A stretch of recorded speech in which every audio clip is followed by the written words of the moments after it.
How to set wallpaper on keyboard Android. First, open the Play Store and install the Gboard keyboard on your device. I have already installed this app.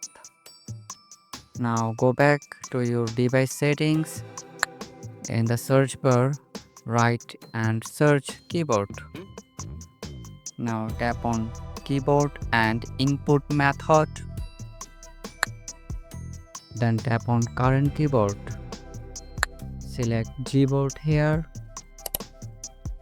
Now go back and open your WhatsApp. Open a chat and tap on message box at the bottom. Gboard keyboard will appear.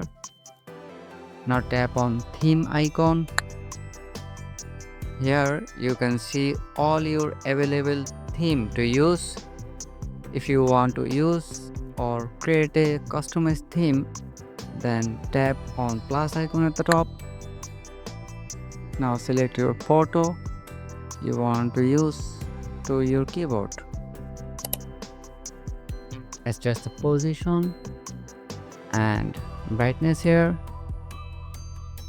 When you are set, tap on done.